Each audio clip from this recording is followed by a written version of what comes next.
ये जो तज्जिया है जो हम करवाएंगे उसको हम ये साबित करेंगे कि साइफर जो है वो थ्रेट है।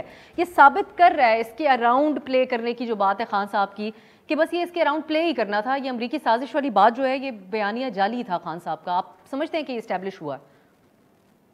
देखिए, जहां तक ये इस बयानी का ताल्लुक है, देखें आज की ऑडियो से पहले अगर हम थोड़ा सा पीछे चले जाएं तो हकाइक क्या है। इस साइफर के हवाले से 2 दफा नेशनल सिक्योरिटी कमेटी का इजलास हुआ, एक दफा इमरान खान साहब की सदारत में, एक दफा शहबाज शरीफ साहब की सदारत में, जिसमें आर्मी चीफ भी मौजूद थे और दीगर जो मुसल्लह अफवाज हैं उनके सरबराह भी वहां पे मौजूद थे। और दोनों दफा उन्होंने ये एलामिया जारी किया कि पाकिस्तान के अंदर संगीन मुदाखलत हुई, ब्लेटेंट इंटरफेरेंस हुई।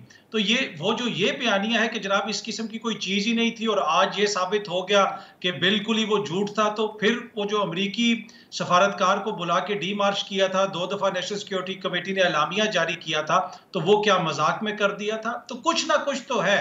अब हो सकता है कि इमरान खान का जो मौकिफ है 100% वो दुरुस्त ना हो सकता है जो हुकूमत का मौकिफ है वो भी 100% दुरुस्त ना हो।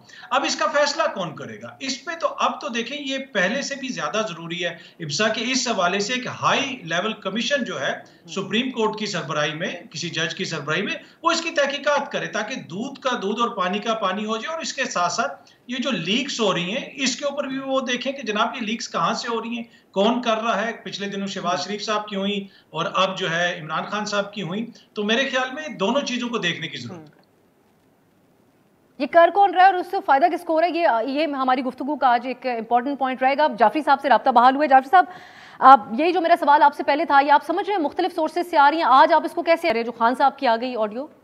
जी, ऐसा एक तो मैं रिक्वेस्ट करूंगा कि हमें इसको बियॉन्ड पॉलिटिक्स लेना चाहिए। ये बात बहुत ज़रूरी है क्योंकि ये हमारी स्टेट सिक्योरिटी का मामला है, ये हमारे प्राइम मिनिस्टर के ऑफिस का मामला है। पहली बात तो ये है। दूसरी बात ये है कि ये आर्गूमेंट्स के जी ये फिज़िकली यानी बगिंग डिवाइस से हुई या किस तरह हुई, ग़ालिबन अब चूँकि इसको सब एक्सेप्ट कर रहे हैं इसलिए वो बहस ख़त्म हो जानी चाहिए। अब सिर्फ एक बहस होनी चाहिए कि ये जो हमारी ऑडियोज़ रिकॉर्ड हुई हैं ये किस तरीके से हुई हैं और किसने की हैं। इसके दो एंगल्स हैं। एक एंगल तो ये है कि उस वक्त की हुकूमत चाहे पहली थी, ये इनको पता नहीं था ये रिकॉर्ड हो रही हैं कि, ठीक है जी।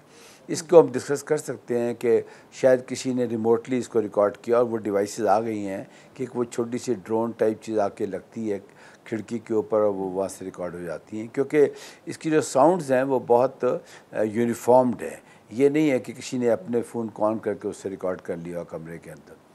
दूसरी अहम बात यह है कि जिसके कंटेंट हैं डिस्कशन के, मैं समझता हूँ उस पर हर पार्टी का हक़ है।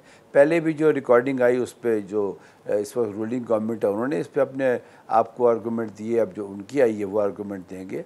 तो मैं समझता हूँ इसको बिल्कुल ये इसकी इन्वेस्टिगेशन होनी चाहिए क्योंकि ये प्योरली एक स्टेट सिक्योरिटी का मामला है।